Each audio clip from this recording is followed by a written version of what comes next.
네, 오늘 신명기 6장 말씀 본문을 중심으로 여호와를 사랑하라 하는 제목으로 우리 말씀을 나누도록 하겠습니다.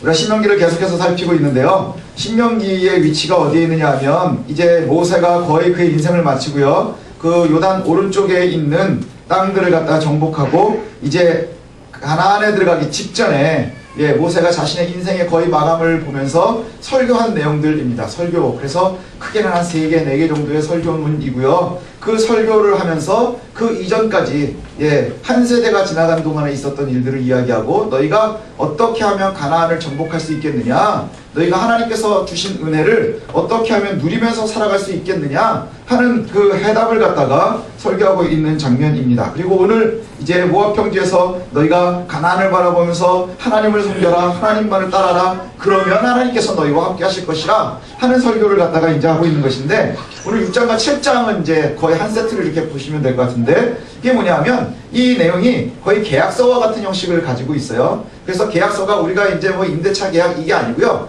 당시에 왕과 신하의 계약과 같은 거예요. 그러니까 충성맹세와 같은 것이죠. 그래서 그 계약이 어떤 의미를 갖느냐 하면, 왕은 신하들에게 복종을 강요합니다. 그래서 신하들이 왕에게 복종할 것을 갖다가 충성맹세를 하면 왕의 임무는 뭐냐? 그들을 돌보는 거예요. 그들을 지켜내는 것이죠. 그래서 하나님과 그의 백성들이 때로는 아버지와 아들 이렇게 표현이 되고요, 또 왕과 그의 백성 이렇게 표현이 될 수 있는데, 오늘은 그와 같은 일입니다. 이스라엘 백성과 왕 대신 하나님의 계약과 같지요. 그래서 6장의 내용은 뭐냐면요, 계약의 조건입니다. 너희가 나를 사랑하느냐, 나에게 충성하겠느냐, 그럼 너희가 이와 같이 내게 복종하라. 그러면 7장에는 그 결과가 너희가 나를 충성하면 이와 같이 할 것이고 나를 배신하면 이와 같이 되어질 것이라 하는 내용들이 나오거든요. 그래서 오늘 6장에는 우리가 하나님 앞에서 우리가 어떤 삶을 살아야 되는지 그것에 대한 내용들이 되어져 있습니다. 그래서 제일 처음에 보면요, 제일 처음에 보면 모세가 이스라엘에게 전달하고 있는 설교의 내용이 뭐냐? 이스라엘에게 명령과 규례와 법도를 보고 있습니다. 신경 안 쓰셔도 돼요. 잘 듣고 있습니다. 그래서 그 명령과 규례와 법도를 갖다가 이야기를 하거든요. 1절에 보니까 이렇게 이야기를 합니다. 이는 곧 너희의 하나님 여호와께서 너희에게 가르치라고 명령하신 명령과 규례와 법도라. 너희가 건너가서 차지할 땅에서 행할 것이라. 이 얘기는 뭐냐? 하나님께서 나에게 말씀하셔서 너희들에게 얘기해서 너희들에게 전하라 하셨던 명령과 규례와 법도다. 그러니까 너희들이 이걸 잘 듣고 이제 가나안에 들어가면, 하나님의 약속의 땅에 들어가면 그것을 너희가 지켜야 될 것이라 이렇게 말씀하고 있어요. 그래서 명령과 규례와 법도, 특히 이제 규례와 법도, 이것은 신명기에서 굉장히 많이 이야기합니다. 이 단어의 의미가 뭐냐면, 명령은 그대로 명령이에요.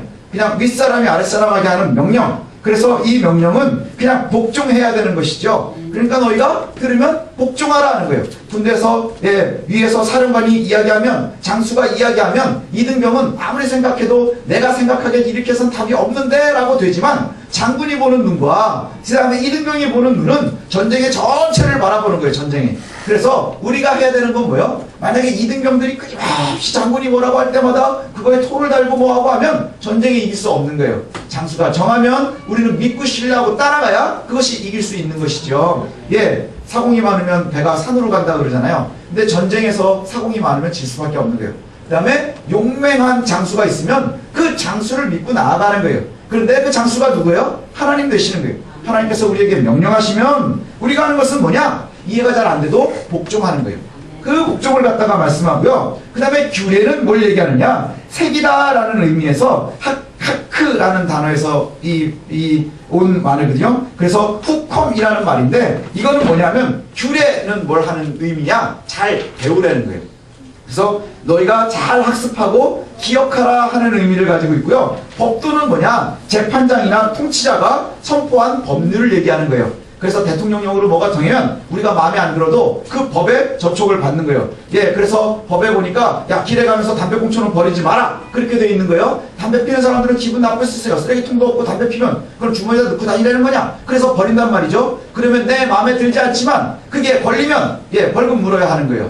그죠? 그와 같은 거예요. 내가 아무리 급해도 빨간불이면 서야 하는 것처럼, 그렇지만 내가 너무너무 급해서 파란불에 가야겠다? 그럼 법도에 걸리는 거예요. 그와 마찬가지지요. 그래서 세 가지를 끊임없이 말씀합니다. 명령과 규례와 법도. 그래서 우리가 복종해야 되고 정해져 있는 법이고, 그 다음에 우리가 그것을 끊임없이 연구하고 공부하고 마음에 새겨야 되는 거예요. 그래서 하나님의 말씀은 뭐냐? 복종하고 기억하고 지키고 어긋나지 말아야 되는 법규인 거예요. 예, 우리가 끊임없이 복종하고 기억해야 되고 공부해야 되는 법규. 그래서 우리가 선택하는 것이 아니라 순종해야 합니다. 하나님의 법도는 선택이 아니라 순종에 있음을 기억했으면 좋겠습니다. 그래서 하나님의 말씀을 기억하고 반드시 지켜야 되고 어긋나지 말아야 되는 것 우리가 기억했으면 좋겠는데, 여기에 보니까 그럼 이걸 왜 주셨느냐 하는 거예요. 우리에게 왜 주셨느냐? 규례와 법도를 우리에게 가르쳐서 지키게 하라 그랬는데, 그것을 지키게 한 이유가 뭐냐 하면, 지금 말씀을 너희가 듣고 너희들과 너희의 아들들과 너희의 손자들이 평생 이것을 따라가야 되기 때문인 거예요. 왜냐? 그 땅을 갖게 될 수 있는 방법이 이 법도를 지키는 것이고, 그 다음에 그 받은 땅에서 계속해서 거주하면서 그것을 누릴 수 있는 방법도 역시 그 규례를 지키는 거예요. 그러니 너희가 잘 알아야 되겠죠. 그래서 그 땅에 들어가서 너희들이 반드시 지켜라. 그래서 성경은 뭐라고 말씀하느냐 하면, 너희가 반드시 우리의 아들들과 또한 손자들에게 평생 지켜야 되고, 또 하나님이 약속하신 땅에 들어가서 번성해야 되는 것, 이것이 바로 규례와 법도를 지켜야 되는 이유이죠. 하나님께서 우리에게 주신 이유가 바로 그거예요. 하나님의 뜻을 알아서 우리가 그것을 순종하면 하나님께서 우리에게 약속의 땅을 주실 것이고, 우리가 들어가면 그곳에서 또 우리의 자녀들과 우리의 손주들까지도 그 안에서 그것을 번성하고 누리기 위함이라고 하는 것이죠. 그래서 3절에 보니까 이렇게 말씀을 합니다. 3절을 제가 다시 읽어드리면, 이스라엘아 듣고 삼가 그것을 행하라. 그리하면 내가 복을 받고 내 조상들의 하나님 여호와께서 내게 허락하신 같이 젖과 꿀이 흐르는 땅에서 내가 크게 번성하리라. 이게 신명기의 약속이에요. 예, 계속 이제 뭐 여러 가지 세세한 것들이 나오겠지만 가장 큰 것은 뭐냐? 너희가 나를 듣고 지키라. 그럼 내가 젖과 꿀이 흐르는 땅을 너희에게 허락할 것이고, 그곳에서 너희가 그 땅을 번성하면서 누리게 될 것이라. 우리의 인생의 번성과 형통이 어디에 있느냐? 우리가 열심히 공부하는 것, 그것은 하나님께서 우리에게 통해서 일하게 하기 위한 통로를 만들어 놓는 거예요. 결국 결정하시는 일은 누구예요? 하나님이신 거예요. 그래서 하나님께서 우리의 삶을 이끌어 가시는 것이죠. 우리의 번성이 어디에 있어요? 나의 지식에 있지 않음을, 그 다음에 우리가 가지고 있는 권력에 있지 않음을, 내 지혜에 있지 않음을, 하나님을 신뢰하는, 하나님께서 주시는 그 명령을 따라가면서 하나님께서 주시는 은혜에 있음을, 하나님께서 주시는 선물이 있음을 저와 여러분들이 기억했으면 좋겠습니다.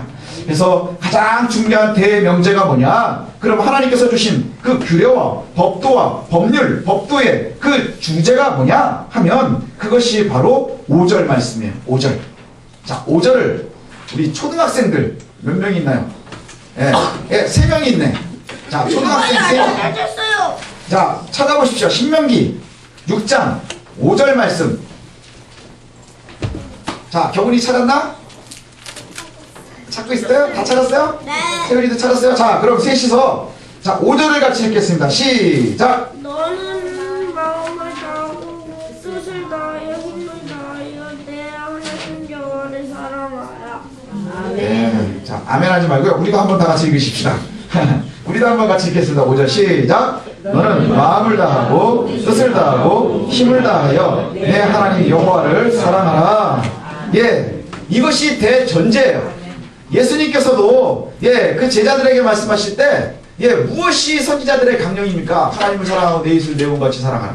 그러면서 하시는 말씀이 바로 이것을 인용하시죠. 내 마음을 다하고 뜻을 다하고 힘을 다하여 내 하나님 여호와를 하지 않았느냐? 이것이 바로 선지자의 강령이라. 이렇게 말씀하시거든요. 예, 그래서 하나님 앞에 설 때에 가장 중요한 말이 바로 이거예요. 너는 마음을 다하고 뜻을 다하고 힘을 다해서 내 여호와 하나님을 사랑하라. 그러니까 억지로 따라가는 게 아니라 뭐 하라는 거예요? 사랑하래요. 이것이 하나님께서 우리에게 주시는 명령이에요. 너 나 사랑하니 안 사랑하니? 사랑해요. 부부는요 사랑해야 되는 거예요. 그죠? 남편이 아내를 사랑하고 아내가 남편을 사랑해야 돼요. 이건 법도지만 법에만 매여 있는 것은 아니에요. 법이기 때문에 하는 것이 아니라 결국엔 우리가 뭐 하는 거예요? 사랑이 더 중심에 있는 거예요. 아버지가 아들을 사랑하게 돼 있어요. 네. 그죠? 사랑해야 되죠? 장세율, 네. 아빠가 너를 사랑하니 안 사랑하니? 사랑해요. 과연 그럴까? 우리가 이렇게 되면 문제가 되는 거예요. 그죠? 법도에 보면 부모는 어린아이들을 예, 잘 지키고 보살펴야 돼요. 그걸 하지 않으면 아빠 잡혀가요. 법에도 그래요. 그러나 법 때문에 그러나요? 아니요. 내 새끼니까 그러는 거예요. 그 근거의 가장 밑에 뭐가 있어요? 사랑이 있는 거예요. 예, 가장 사람들 사이에서도 중요한 것, 관계에 있어서 가장 중요한 건 사랑에 있습니다. 하나님과 우리의 관계도 마찬가지예요. 사랑에 있는 거예요. 여기에 보면 그 사랑을 어떻게 해야 되느냐? 마음을 다하고 뜻을 다하고 힘을 다해야 됩니다. 히브리어에서 얘기하고 있는 마음은 이 신체에 더 가까운 거예요. 우리가 생각할 때 마음, 그리고 속에 생각하는 요 속사람이 아니고요. 히브리어에서 얘기하고 있는 이 마음이라는 것은 육신에 가까워요. 그래서 내가 마음을 다하라 하는 것은 뭐냐 하면 내가 의지하고 계획하는 것, 이것을 갖다 얘기하거든요. 그래서 마음이 계획한다고 생각을 해요. 히브리어에서는 마음이 사람들을 갖다가 생각하게 하고 의지를 갖게 하고 우리가 계획을 세우게 한다는 것이죠. 그래서 기본적인 도덕성은 이 마음에 있다 이렇게 생각을 해요. 그래서 우리가 그것을 따라가려는 거예요. 예, 그래서 그것을 따라가야 되고 또 뜻을 다한다는 것은 뭐냐? 우리가 굳이 나누면 영과 육과 혼을 나눌 때에 그 혼에 들어가는 것이 바로 뜻이에요. 동물들도 생각을 해요. 동물들도 보면 무서워하고요. 지 이뻐하는 애한테는 저 강아지도 살랑살랑하지만 싫어하는 애는 주인이라도 와서 가까이 있으면 으르렁거리고 그래요. 그리고 밥 먹는 거 뺏어가면 주인도 물어요. 왜요? 내 거 뺏기면 죽을까봐 생각을 하는 거예요. 예, 생각을 하는 거예요. 그래서 짐승이나 사람이나 예, 살아있는 생명을 갖다가 의미할 때 뜻이라는 단어가 쓰이거든요. 그래서 여기에 감정 이런 것들이 거기에 있다 이렇게 유대인들이 봅니다. 그래서 감정이나 열정이나 욕구나 인격이 가로 그 안에 있다 이렇게 보고요. 그 다음에 힘을 다한다고 하는 것은 뭐냐면 이건 이제 거의 부사인데 우리말로 해도 마찬가지예요. 매우 그 다음에 많이 이런 뜻이에요. 그러니까 여기에 보면 내 속에 있는 마음, 내 육신이나 아니면 혼이나 이 모든 것을 다하는데 최선을 다해서 여호와를 사랑하라는 거예요. 영육간에 최선을 다해서 하나님을 사랑하라는 거예요. 그래서 이 말을 갖다가 유대 랍비들은요 어떻게 가르쳤느냐 하면 이것을 갖다 해석을 하면서 이렇게 가르쳤다고 그래요. 첫 번째로 마음을 다하라 하는 것은 뭐냐면 그 안에 계획과 의도를 뜻한다 그랬잖아요. 그래서 내가 온 마음을 다한다는 것은 내가 가지고 있는 내 지닌 성향까지 하나님께 쓰라는 거예요. 우리가 육체적으로 보면 뭐 좋은 것도 있고 나쁜 것도 있어요. 어떤 사람은 좀 성격이 까칠해요. 그죠? 꼼꼼하고 까칠한 사람이 있고 어떤 사람은 좀 덤벙덤벙 되지만 좀 넓은 사람들이 있어요. 그래서 우리가 가지고 있는 성향들 어떤 사람은 다른 사람들 보면서 나는 이런데 저 사람은 저렇구나. 그래서 내가 좀 싫어하는 내 성향 아니면 다른 사람들을 보기에 그래도 내가 낫다 싶은 그 성향이나 이 모든 성향들 긍정적이든 부정적이든 한 내 모든 성향을 하나님을 섬기는 데 사용하라는 거예요. 근데 가만히 보니까 진짜 그런 것 같아요. 예, 덤벙대는 사람은 하나님이 그 덤벙대는 걸 때문에 쓰시는 거예요. 예, 통 큰 사람은 통 큰 사람 때문에 쓰는 거예요. 아주 깐족깐족하는 사람이 하나님한테 충성하면 교회가 손해볼 일이 별로 없어져요. 저 같은 사람만 있으면요, 대충대충 사기랑 하기 진짜 쉬워요. 발은 막 팔랑팔랑하고 막 이러거든요. 근데 제가 아주 깐족깐족 된다고 해보세요. 그럼 여기에 너무 힘든 일들도 있을 거예요. 그러니까 하나님은 그 성향을 성향대로 쓰시는 거예요. 그러니까 내가 생각하기엔 내가 좋은 성향, 나쁜 성향이 아니라 내 가지고 있는 그대로 하나님 앞에 충성하라는 거예요. 예, 그렇게 가르치고 있어요. 랍비들이 그렇게 얘기를 합니다. 예, 내가 가지고 있는 것이 부정적이든 긍정적이든 그 모든 성향을 하나님을 위해서 사용하라는 거예요. 예, 그렇게 해야 되고 그 다음에 두 번째 뜻. 예, 흔히 생명의 의미를 갖고 있거든요. 그래서 하나님을 사랑하다가 생명을 잃는 한이 있어도 그렇게 하라 이렇게 가르쳤어요. 내가 목숨을 다해서 하나님을 사랑하라. 그래서 내 마음과 목숨을 다해서 하나님을 사랑하라 이렇게 가르쳐요. 그 다음에 마지막으로 힘은 종종 재산이나 재물을 뜻한다고 이렇게 얘기했대요. 그래서 재물과 소유물을 다 사용하면서 하나님을 사랑하라 이렇게 가르쳤답니다. 그러니까 내가 가지고 있는 성향이나 그 다음에 내가 가지고 있는 목숨이나 그 다음에 내가 가지고 있는 재산이나 그럼 이게 뭐예요? 나의 온 인격으로 하나님을 섬기라는 거예요. 나의 모든 것을 가지고 하나님을 섬기고 사랑하래요. 사실은 사랑하면 그와 같이 되는 거예요. 그런데 현대의 우리들이 많은 사람들이 그렇지 못하거든요. 제가 가끔 그러잖아요. 저도 굉장히 속물근성 있는 목사라고. 왜냐? 뭔가 문제를 만나면 이해관계가 따지게 돼요. 그렇지 않나요? 예, 예를 들면 뭐가 탁 나왔다. 그럼 이게 나한테 손해가 될까 안 될까? 이런 것을 생각을 하게 됩니다. 그런데 이 이해관계에 예민한 우리 성도들이요. 이제 내가 손해보지 않고 내가 누리고 싶은 거에 방해되지 않는 선에까지만 신앙의 열심을 내려고 하는 것, 이것이 우리 한국교회의 약점이 되어가고 있는데, 그래서 제가 지난번에 어떤 말씀을 들으니까 어떤 분이 그랬대요. 예, 아내가 교회를 열심히 다니는 것을 갖다가 남편이 별로 싫어하지는 않는데요. 그래서 처음에는 막 굉장히 핍박하고 그랬는데 이제는 뭐 가서 좋은 일도 하고 뭐 이래서 뭐 상도 몇 개 받아오고 이랬더니 그러면 교회는 가라. 그런데 너무 깊이 빠지지는 마라. 그런 말씀 많이 들었죠. 깊이 빠지지는 마라. 근데 그게 굉장히 큰 유혹인 거예요. 하나님께서는 우리에게 우리의 전 인격이 빠지기를 원하시는 거예요. 하나님과의 관계에 아무것도 남기지 말고 전적으로 빠지기를 원하고 계시는데 우리는 살짝 빼놓고 있는 거예요. 나갈 준비를 하고 있는 거예요. 출구 전략을 늘 보고 있어요. 그래서 하나님과 열심히 교제하다가 안 되면 딴 데로 갈까? 그래서 출구 전략을 내놓고 있는 거예요. 그래서 마치 돈을 투자 분산하듯이 이거 망하면 이거라도 건져야지, 이거 망하면 이거라도 건져야지, 뭐 이런 얘기들 많이 해서 뭐 투자 분산하라 그러잖아요. 그걸 고민하면 얼마나 행복하겠어요? 저희도 그런 적이 있었어요. 돈도 얼마 없는데 예전에 그 IMF 나기 전에 IMF 막 나고 나니까 그런 얘기 많이 들어보셨죠? 한 은행에만 거래하지 말라는 거예요. 한 은행에만 거래하지 말고 통장을 여러 개로 분산하래요. 그래서 우리가 통장이 그냥 저희 아버님 따라가면서 이제 은행에 한 군데만 거래를 했었거든요. 그래가지고 얼마 되지도 않는 통장을 갖다가 나눠야 되겠다. 그래가지고는 집사람하고 막 진짜 몇 달을 고민을 하고 해서 어느 은행이 제일 튼튼할까 그래서 가장 튼튼하다 생각되는 대로 둘로 딱 나눴어요. 그랬더니 그 두 은행이 합쳐져 버렸어요. 그래서 결국은 또 하나요. 우리가요, 알 수 없는 거예요. 우리가 아무리 출구 전략을 세워도요, 우리가 이끄는 것이 아니기 때문에 하나님께서 이끄시는 대로 가야 되는 거예요. 그래가지고 주택은행하고 국민은행하고 합쳐질 줄 누가 알았어요. 그때 제일 튼튼하다 그랬거든요. 그래서 둘로 딱 나눠놨더니 갑자기 어느 날 딱 합쳐지는 거예요. 이게 우리의 한계예요. 출구 전략을 세우는 게요, 이런 어리석음입니다. 하나님을 사랑한다 하면 전적으로 사랑해야 되는 거예요. 이게 뭐와 비슷한 줄 아세요? 연애를 하는데 이 여자를 사랑하면 내가 깊이 사랑해야지, 얘가 아니면 혹시 해가지고 딴다리 걸치면 그게 뭐예요? 그게 불륜인 거예요. 그게 바로 불륜인 거예요. 하나님께서 제일 싫어하는 모습이 바로 그와 같다는 거예요. 제가 이 말씀을 준비하면서 참 은혜가 됐어요. 왜냐?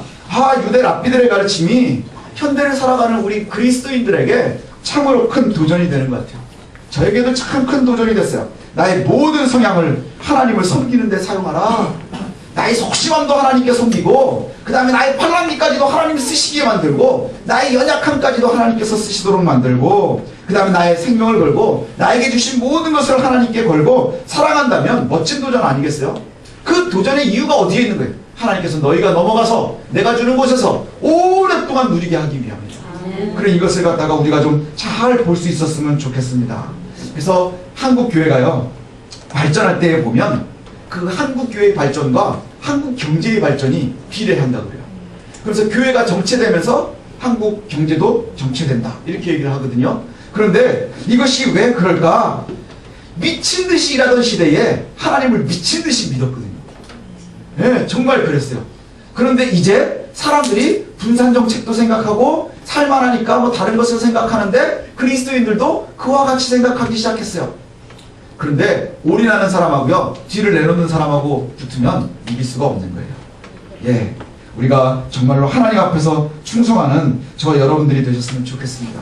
그럼 아주 구체적으로 그럼 어떻게 하는 것이 하나님의 명령을 지키고 하나님을 사랑하신 것이겠느냐 하는 거예요. 하나님을 어떻게 하면 사랑하는 걸까요? 그러면은 제가 예전에 가정사역 공부하면서 어떤 이제 세미나에 가가지고 이 부부들 이렇게 부부 성장학교라 그래가지고 하는데 제가 스텝으로 참여한 적이 있어요. 그래서 부부 사이에 좀 관계가 안 좋고 막 이러신 분들이 와가지고 좀 회복해보겠다고 이제 막 했는데 되게 재밌는 걸 봤어요. 그 원장님도 목사님이었는데 노래를 하나 시작하십시다 그러더라고요. 그래가지고 무슨 노래를 부르나 그랬더니 동그라미 그리려다 무심코 그린 얼굴 막 이런, 제가 그리고 막 이제 무슨 노래인지 아시죠? 근데 갑자기 사모님 한 분이 우는 거예요. 울어요. 그러면서 왜 그러냐 그랬더니 그동안에 뭐 그 목사님하고 힘들었었던 뭐 이런 것들, 그 다음에 뭐 이런 게 흘러갔대요. 동그라미 그리려다. 여러분 웃죠? 여러분 그냥 행복한 거예요. 걸리는 게 없는 거예요. 근데 그분은 동그라미 그리려다 무심코 그린 얼굴 하면서 동그라미 얼굴을 그리라는데 이거 동그라미 하나 그려놓고 우는 거예요. 눈물이 뚝뚝 떨어지고. 저는 좀 그때 어려가지고 저 사람 왜 저러지? 뭐 이랬거든요. 근데 가장 사랑한다고 하는 것은 뭐냐 하면요, 하나님을 잘 보는 거예요. 그 관계를 잘 유지하는 것이거든요. 오늘 본문에 보니까 하나님을 사랑할 수 있는 구체적인 지침이 나와요. 그게 뭐냐? 주의 명령을 마음에 새기는 거예요. 예, 가장 첫 번째가 뭐냐? 주의 명령을 마음에 새기는 거예요. 아까 우리가 읽었었던 곳에 보면 너희 마음을 다하라 하는데 그 마음이 뭐라 했어요? 육신에 걸려 있는 거라 했었잖아요. 육신에 걸려 있는 거. 그래서 마음을 다하라 하는 의미는 뭘 얘기하느냐면 신체에 새기라 하는 얘기예요. 신체에 새기라 하는 것은 뭐냐면 결국엔 하나님의 말씀을 공부하고 익히고 배워라 하는 거예요. 명령을 지키려면 우리가 뭐 해야 돼요? 알아야 되는 거예요. 한국교회의 가장 큰 약점이 뭔지 아세요? 투몰로 신앙을 하는 거예요. 내가 하나님의 말씀을 잘 몰라요. 누가 그랬다더라. 그래가지고 말도 안 되는 소리 어디서 주워 듣고 와가지고 어디 가서 이단 가서 배우고 그거를 교회 안에서 얘기한단 말이에요. 그 얼마나 어리석은 일인지 몰라요. 예, 일본에서 운전 배워가지고 와가지고 우리나라에서 갑자기 예 우측 통행을 하면서 운전을 좌측 통행으로 운전을 한다고 생각해보세요. 그걸 뭐라 그래요? 김 여사의 역중행이라고 그러는 거예요. 다 죽는 거예요. 그죠? 일본은 왼쪽으로 간단 말이에요. 우리는 오른쪽으로 가죠. 근데 일본에서 잘 배워왔어요. 법도를 잘 배워왔단 말이에요. 그리고 나서 가는 거예요. 그럼 다 죽이는 거예요. 나도 죽고 여러분들도 죽고. 예. 그런데 하나님의 말씀을 잘 익혀야 되는 것이 바로 여기에 있어요. 말씀을 모르는 사람들은요, 말씀을 적용할 방법이 없는 거예요. 근데 한동안 제가 80년대에 경건서적을 많이 읽고 막 이러고 그 다음에 성경 공부를 하는데 성경은 안 읽고 토론만 하던 시대가 있었어요. 그러면 머리에 든 거는 많아요. 근데 주서 들은 이야기, 그 다음에 주서 들은 철학, 주서 들은 신학, 이것을 가지고서 끊임없이 논란만 얘기하는 거예요. 그래서 제일 많이 나왔었던 게 뭔지 아세요? 그때가 이제 뭐 학생운동도 많을 때니까 성경 말씀 중에 사람들이 제일 싫어하던 게, 예, 우리 이제 이 가르치면서 그랬거든요. 내 눈에 있는 들보를 빼야지. 예, 이웃들의 티를 보려고 하느냐? 그럼 이제 학생운동하는 친구들은 내 눈에 들보가 있어도 남의 걸 봤으면 빼줘야 되는 게 아니냐? 근데 성경을 공부 안 하니까 그딴 소리를 하는 거예요. 그죠? 성경을 보지 않으니까 그딴 소리를 하는 거예요. 그런데 우리가 하나님의 말씀을 잘 배워야 하는 거예요. 그래야 우리가 따라갈 수 있어요. 운전면허를 배울 때 그래서 실기부터 보는 게 아니고 필기부터 보는 거예요. 필기를 봐서 그 법을 알아야 그래야 운전을 할 수 있는 거예요. 운전 기가 막히게 제가 잘한단 말이에요. 제가 87년도 면허입니다. 여기 87년도보다 면허 따신 분들 거의 없으실 거예요. 예, 업으로 하시는 분들도 저보다 거의 늦게 따셨어요. 87년도 제가 면허인데 아까 말씀드린 것처럼 제가 일본 법도를 잘 따라왔어요. 그리고 나서는 또 운전으로 유학을 갔어요. 어디로 갔냐? 영국까지 갔다 온 거예요. 아, 그래요는 이제 그 다음에 연수를 하려면 또 멋진데 뭐 오프로드도 좀 해야 되지. 그래가지고 호주에 가서 또 연수를 했어요. 그리고 대한민국에서 운전하는 순간 전 죽는 거예요. 왜요? 아까 얘기한 것처럼 법도가 다르기 때문에 그래요. 법도가 다르요. 법을 알아야 운전을 할 수 있어요. 제가 뉴저지에서 운전을 했었거든요. 거긴 우리나라하고 되게 비슷해요. 그래가지고 우회전도 그냥 해도 돼요. 파란불 있고 빨간불 있어도 거쳐 안 우회전 해도 돼요. 근데 뉴욕을 가니까 노턴온 레드라 그래가지고 빨간불이 있으면 우회전도 하면 안 되는 거예요. 막 가는 거예요. 그걸 몰랐어요. 그래가지고 제가 운전을 하고 가다가요, 차들이 별로 없길래 우회전을 살짝 했는데 어디서 막 휙 오더니 갑자기 막 젊은 놈들이 욕을 해대면서 막 하는 거예요. 그래서 저도 막 쫓아가면서 한국말로 욕해가지고, 그래서 나중에 그런 일이 있었다 그랬더니 내가 틀린 거래요. 우회전을 하면 안 되는 거였대요. 제가 운전을 그 친구들보다 잘해도 법을 모르면 따라갈 수 없는 거예요. 그래서 마음을 다하라 하는 것이 뭐예요? 하나님의 말씀을 연구하는 거예요. 하나님의 말씀을 배우는데 열심히 없으면 우리의 신앙은 늘을 수 없어요. 제가 장담할 수 있습니다. 절대로 여러분 성경 보지 말고 성경 공부하지 말면서 성경을 알려고 하지 말면서 우리의 신앙이 자란다? 뻥치지 마세요. 그 뻥 때문에 한국교회가 주저앉고 있는 거예요. 예, 그 뻥 때문에 한국교회가 점점 힘들어지고 있는 거예요. 하나님의 말씀을 배워야 하는 거예요. 말씀이 없으니까 이단들이 있어야 하는 시대가 되고요, 거짓 선지자들이 늘어나는 시대가 되는 거예요. 그건 한국교회뿐만이 아니라 구약에서도 보면 성경에도 거짓 선지자들이 뭐예요? 하나님의 말씀을 잘못 가르치는 거예요. 하나님의 말씀을 배우지 않는 거예요. 하나님을 좋아는 해요. 이스라엘이 하나님은 좋아해요. 근데 바알처럼 섬겨요. 그 다음에 저 가나안의 종교처럼 섬기는 거예요. 그리고 말로는 뭐라 그래요? 내가 하나님을 섬겨요. 그래서 아론도 금송아지를 만들어 놓고 이것이 너희를 애굽에서 건져낸 여호와라. 그리고 나서는 죽을 뻔하는 거 아니에요. 우리가요, 하나님의 말씀을 잘 배우는 것, 이것이 얼마나 중요한지 모릅니다. 그래서 저와 여러분들이요, 이것을 꼭 기억했으면 좋겠어요. 예, 꼭 기억했으면 좋겠습니다. 그리고 내가 공부하고 아이들을 잘 가르쳐야 돼요.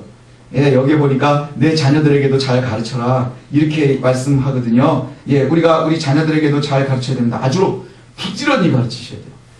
제가 좀 안타까운 게 뭐냐면 우리 아이들 몇 명 안 되지만 예배드리기 전에 이 성경 공부하고서 올라오게 돼 있어요. 그래서 이 본문이 아이들이 먼저 배우고 그래야 잘 배우고 올라올 수 있어서 우리가 같이 읽습니다. 그래서 오늘도 6장을 갖다가 밑에서 애들이 미리 읽어보고 올라오거든요. 근데 우리가요, 이거 가볍게 여기지 마셔야 돼요. 예, 가볍게 여기지 마셔야 돼요. 우리 시스템이 아이들을 가르치는 게 아니에요. 큰 교회 시스템이 아니고요. 우리가 얼마나 사랑함으로 가르치느냐가 중요한 거예요. 여기 성경에 보니까 어떻게 얘기하느냐, 내가 공부하고 아이들을 잘 가르쳐야 되는데요, 아주 부지런히 가르치랍니다.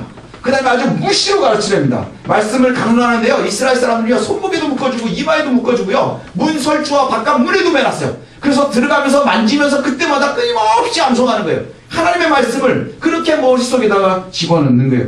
늘 하나님의 말씀이요, 내 눈에 보여야 되는 거예요. 그래서 집에 가도 성경이 있어야 되고요, 늘 펴져 있어야 되고, 성경을 보고 있는 부모님들이 있어야 되고, 말씀을 보는 부모님이 있어야 되고, 그 다음에 함께 예배하는 우리들이 있어야 되는 거예요. 그게 주님이 우리에게 요구하시는 거예요. 그것이 너희가 가나안에 들어가서 그곳에 정착하고 그 풍요로운 땅을 누릴 수 있는 길이래요. 그게 누릴 수 있는 길이래요. 예. 그래서 예전에 그런 말도 들은 적이 있어요. 얼마나 안타까웠는지 몰라요. 야, 너는 가서 공부해. 내가 기도는 대신해 줄게. 멈추지 마세요. 절대 되지 않을 거예요. 예. 우리가 정말로 하나님 앞에 하나님을 사랑한다고 하는 것이 뭔지 잘 기억했으면 좋겠습니다. 이스라엘은 곧 요단으로 이제 들어갈 거예요. 그리고 그곳에 들어가서 정착하게 될 겁니다. 하나님께서 함께 하셔서 그렇게 될 거예요. 그리고 그 땅은 뭐라고 하느냐? 풍요의 땅이래요. 그래서 너희가 짓지 않은 성을 갖게 될 것이라. 그죠? 들어가서 그 여리고는 무너뜨리지만 그 다음부터 성들을 다 가지고 그곳에서 있게 됩니다. 너희들이 누리지 않은 것, 그것에 갖다 그 풍요로움들을 다 누리게 될 거예요. 이스라엘이 이제 풍요로움을 누리게 될 거예요. 그런데 거기에서 고민해야 되는 것이 있는데 뭐냐? 그 풍요로움 속에서 하나님의 이름이 묻혀질까봐 걱정하세요. 하나님 분명히 우리에게 잘해주실 거예요. 예, 믿으시기 바랍니다. 예, 우리에게 하나님께서 잘해주실 거예요. 근데 문제는 뭐냐? 그 하나님이 잘해주시는 것이 복이 아니라 저주가 되는 사람들이 많다는 거예요. 실제로 주변에서도 많이 봅니다. 아주 힘들게 열심으로 하나님을 섬겼는데 때가 돼서 이제 그것을 누릴 때가 되니까 하나님이 잊어버리는 거예요. 그래서 실제로 그걸 누려요. 잘 살아요. 옛날보다 잘 살아요. 부유하게 살아요. 좋은 차 타요. 큰 집에서 살아요. 그런데 그것이 그에게 저주로 다가오는 거예요. 하나님이 없으면 사상 누각인 거예요. 아무것도 없는 거예요. 어떻게 하면 그렇게 살아갈 수 있나요? 하나님보다 사랑하는 게 많아지니까 그래요. 이 복을 누리는데 어떻게 하면 잊지 않을 수 있겠느냐? 이것도 하나님께서 우리에게 알려주시거든요. 그럼 하나님을 잊지 않고 잘 섬길 수 있는 방법이 뭐겠느냐? 13절에 답이 나와 있어요. 뭐냐? 여호와를 경외하고 그를 섬기래요. 그의 이름에 맹세하래요. 그의 이름으로만 맹세하래요. 예, 여기에 보면 여호와를 경외한다, 섬긴다 하는 말이 우리 지난주에 얘기했었던 것처럼 경외하는 게 뭐냐? 거룩한 두려움이에요. 하나님을 두려워할 수 있어야 되는 거예요. 예, 하나님이 아주 편안하지만 아주 좋으시지만 만만하진 않아요. 예, 엄마가 우리를 너무너무 사랑하지만 엄마에게 함부로 대하면 예, 엄마를 때리거나 이러면 그건 후레자식이라고 우리가 그래요.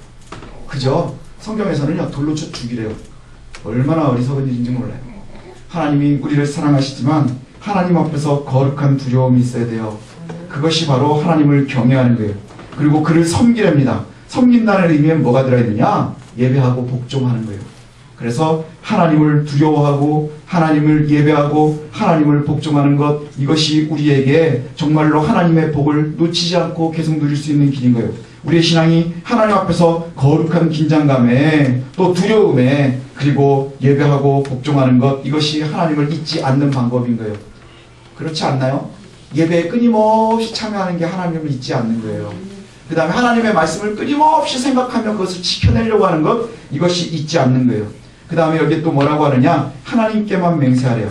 예, 하나님께만. 그의 이름으로 맹세하라. 이것은 뭐냐면 내 이름을 망령되이 걷지 말라. 그 다음에 하나님의 이름으로 저 산으로나 땅으로나 맹세하지 말라, 이 말이 아니고요. 이건 뭐냐 하면 하나님께만 복종하라는 거예요. 맹세한다고 하는 게 뭐냐? 내 목숨을 걸겠다는 얘기거든요. 그런데 너희가 가나안에 있는 다른 신이나 바알이나 아세라나 여기에 맹세하지 말고 하나님께 맹세하라는 거예요. 거기에 인생을 걸라고 하는 거예요.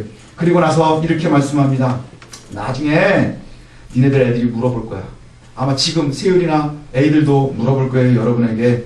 나중에 애들이 물어볼 거예요. 여기 성경에도 그렇게 얘기합니다. 예, 우리 집은 맨날 다른 집은 주일날이면은 에버랜드도 가고 그 다음에 뭐 저기 롯데월드도 가는데 우리는 교회만 가야 되느냐.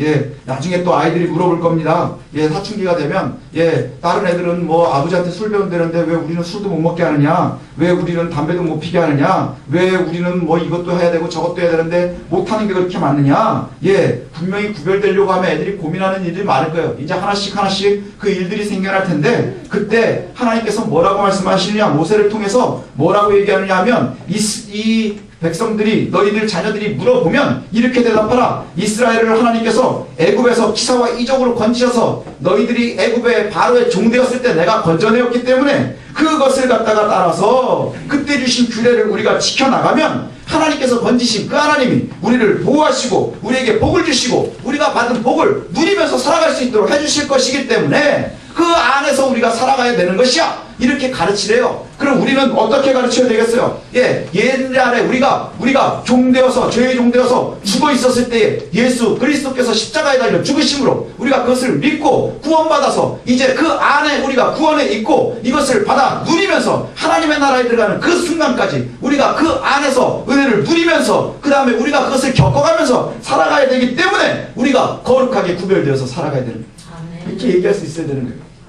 그렇게 얘기하려면 우리가 그렇게 살아가야 되는 거예요. 예, 저와 여러분들이 그와 같이 살아갈 수 있었으면 좋겠습니다. 오늘은 많이 읽는데요. 18절, 19절을 갖다가 한번 같이 읽도록 하겠습니다. 이게 오늘 설교의 요약이 될 것 같습니다. 18절과 19절 큰 목소리로 같이 읽겠습니다. 시작. 여호와께서 보시기에 정직하고 선량한 일을 행하라. 그리하면 내가 복을 받고 그 땅에 들어가서 여호와께서 모든 대적을 내 앞에서 쫓아내시겠다고 내 조상들에게 맹세하신 아름다운 땅을 차지하리니 여호와의 말씀과 같으니라. 새성신교회는 어떤 교회예요? 하나님 앞에서 정직한 교회예요. 그 하나님 앞에서 정직한 교회라고 주보에 딱 써 있는데요. 거기에 써 있는 말에 여호와 보시기에 정직하고 선량한 일을 행하라. 그리하면 내가 복을 받으리라. 이 말씀이 바로 오늘 말씀이에요. 6장 18절과 19절 말씀 꼭 기억하십시오. 여호와 앞에서 정직하고 선하게 행하라. 그러면 여호와께서 우리에게 복을 주셔서 너희가 들어갈 땅에서 하나님께서 약속하신 땅을 누릴 수 있도록 해주신다는 거예요. 그 정직함이 뭐예요? 그냥 단순하게 빨간 불일 때 쓰고 파란 불일 때 가고 이게 아니고요. 하나님을 철저하게 신뢰하는 거예요. 아멘. 보이지 않는 곳에서 하나님을 신뢰하고 사랑하는 거예요. 그러면 하나님께서 뭐라고 말씀하세요? 이제 우리에게 삶을 책임져 주시는 거예요. 책임져 주시는 거예요. 하나님 잘해 주시겠죠? 이거 그냥 우리가 말로만 끝나는 것이 아니라 하나님께서 친히 우리와 함께 하시도록 저와 여러분들 하나님 앞에서 정직해야 될 줄 압니다. 그 정직함이 하나님을 한없이 사랑하는 데 있음을 기억하십시오. 하나님께서 명령과 규례와 법도를 우리에게 주셨어요. 그 명령과 규례와 법도가 뭐예요? 나를 사랑하라 하는 거예요. 나를 사랑하라. 억지로 함이 아니라 정말로 나를 사랑하면서 따라와라. 내 마음과 혼과 그 다음에 육신과 그 모든 열심을 다해서 너희가 나를 사랑하고 섬겨라. 그것이 하나님께서 우리에게 명령하시는 거예요. 그러면 하나님께서 약속하신 대로 저와 여러분들에게 가나안을 허락하시고 그 가나안의 의로움과 그 다음에 가나안의 풍요로움이 나와 내 아들과 내 손주들의 이르기까지 이루게 하겠다, 누리게 하겠다 약속하셨으니 그것을 믿고 신뢰하는 저와 여러분들 되시길 소원합니다.